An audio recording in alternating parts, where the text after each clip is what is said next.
And specially foreign ಆದರೆ ಬೇರೆ ಮಜಾ ಗೊತ್ತಾ ನಿಮಗೆ? ಯುರೋಪಲ್ಲೆಲ್ಲ ಆದರೆ ಅಲ್ಲಿ ಹೆಂಗೆ ಗೊತ್ತಾ, ಮದುವೆ ಆಗ್ಬೇಕಂದ್ರೆ ಹೆಣ್ಣೆ ಫಸ್ಟು ಮನೆಯೆಲ್ಲ ರೆಡಿ ಇಟ್ಬಿಡ್ತಾಳೆ, ಹುಡುಗ ಬರೀ comes with a suitcase. ನನಗೆ ಯಾವಾಗ ನನಗೆ ಆ ಮದುವೆ ಇಷ್ಟ ಇಲ್ಲ, ಸಂಬಂಧದಿಂದ ನಾನು ದೂರ ಹೋಗಬೇಕು ಅಥವಾ ಅವನೇ ದೂರ ಹೋಗ್ಬೇಕಾದ್ರೆ ಒಂದು ಸೂಟ್ ಕೇಸ್ ಮಾತ್ರ ತೊಗೊಂಡು ಹೋಗಬೇಕು, ಆಯಿತಾ? ನಮ್ಮಲ್ಲಿ ಹೆಂಗಿರೋದು ಪದ್ಧತಿ ಹೆಚ್ಚು, ನಾನು ದಕ್ಷಿಣ ಕನ್ನಡದವಳು, but normally rest of the society ಪದ್ಧತಿ ಹೆಂಗೆ, ನಾವು ಗಂಡಿನ ಮನೆಗೆ ನಾವು ಹೋಗೋದು, ಗಂಡು ಮನೆ ಮಾಡ್ತಾನೆ ಅಲ್ಲಿಗೆ ನಾನು ಹೋಗಬೇಕು ಪ್ರವೇಶ.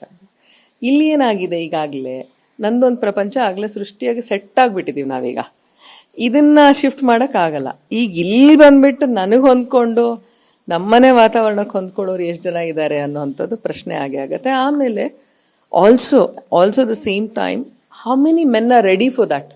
ಆ ಮೈಂಡ್ಸೆಟ್ ಇಲ್ಲಿ ಇನ್ನೂ ಇಲ್ಲ ಅಲ್ಲ. ಹುಡುಗಿ ಹೇಳ್ತಾಳೆ ಮನೆ ಮಾಡಿದ್ದೀನಿ ಅಂದರೆ ಬನ್ನಿ you come and stay with me ಅಂತೆಲ್ಲ ಹೇಳಿದ್ರೆ ಆ ಮೈಂಡ್ಸೆಟ್ ಇನ್ನೂ ಅಷ್ಟು ಬದಲಾವಣೆ ಇಲ್ಲಿ ಬರಲಿಲ್ಲ. ಸೊ ಹಾಗಾಗಿ ನಮ್ಮದೇ ಆದಂಥ ಸಮಾಜದಲ್ಲಿರುವಂತಹ ಕೆಲವು ಚೌಕಟ್ಟು, ಕೆಲವು ಪಾಬಂದಿಗಳನ್ನು ನೋಡಿದಾಗ then I thought this is a better decision for myself ಅಂತ.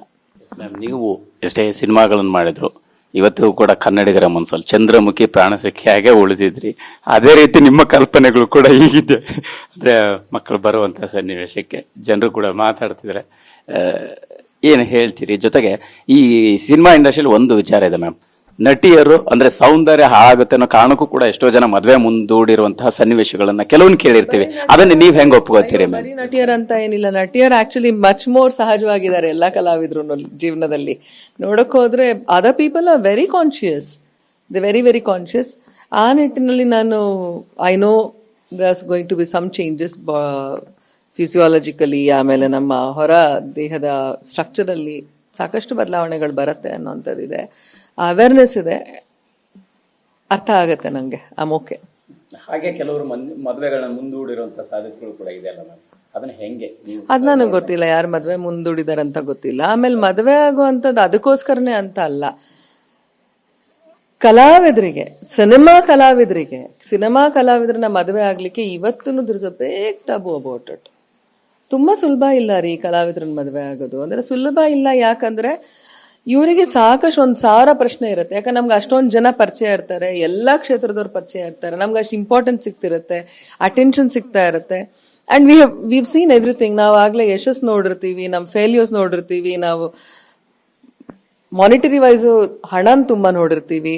ಇದೆಲ್ಲ ನೋಡಿದಾಗ ಸಹಜವಾಗಿ ಒಬ್ಬ ಗಂಡಿಗೆ ಕೆಲವು ಇನ್ಸೆಕ್ಯೂರಿಟಿಗಳು ಇದ್ದೇ ಇರುತ್ತೆ, ಇಲ್ಲ ಅಂತ ನಾನು ಹೇಳಲ್ಲ. ಅದ್ರ ಜೊತೆಯಲ್ಲಿ ನಮ್ಮ ಒಡನಾಟಗಳು, ನಾವೇನಾಗಿರ್ತೀವಿ ಕೆಲಸ ಮಾಡ್ತಾ ನಮ್ಮ ಒಡನಾಟ ಮತ್ತು ಬಾಂಧವ್ಯ ನಾವು ಕೆಲಸ ಮಾಡೋರ ಜೊತೆಲಿ ಹೆಚ್ಚಾಗಿ ಬೆಳೆದಿರುತ್ತೆ. ಬೆರೆಯೋದು ನಾವು ಜಾಸ್ತಿನೇ ಸ್ವಲ್ಪ. ಸೊ ಇದೆಲ್ಲ ಆ್ಯಂಡ್ ವಿ ಆರ್ ಅದನ್ನು ಯಾರು ಮುಚ್ಚುಮರೆ ಮಾಡಿ ಏನು ಮಾಡಲ್ಲ. ಯಾವಾಗಲೂ ಯು ಸೀನ್ ಅಸ್. ಈಗ ನಾನು ಯಾವೇನಾದರೂ ವಿ ವರ್ಕ್ ಟುಗೆದರ್ ಅಂದರೆ will give them a hug, it's a common thing. But ಪುರುಷ ಆಗಿ ಬರೋನು ನನ್ನನ್ನು ಕಲಾವಿದೆ ಅಂತ ಮರಿತಾನೆ, ಯಾಕಂದ್ರೆ ನಾನು ಅವನ ಹೆಂಡತಿ ಆಗ್ಬಿಡ್ತೀನಿ ಫಸ್ಟ್. That becomes first. ನಾನು ಆಮೇಲೆ ಸಿನಿಮಾ ಕಲಾವಿದೆ, ನಾನು ಜನರಲ್ ಹೆಸರು ಮಾಡಿದ್ದೀನಿ, ಅದೆಲ್ಲ ಮರ್ತು ಹೋಗ್ಬಿಡತ್ತೆ. So the expectation as a wife will be different than what he would be seeing me as an artist. ಕಲಾವಿದೆಯಾಗಿ ನನ್ನ ತೆರೆ ಮೇಲೆ ನೋಡಲಿಕ್ಕೂ ತೆರೆಯಿಂದ ಹೊರಗೆ ನೋಡಲಿಕ್ಕೂ ಮದುವೆಗಿಂತ ಮುಂಚೆ ಬೇರೆನೇ ಇರುತ್ತೆ.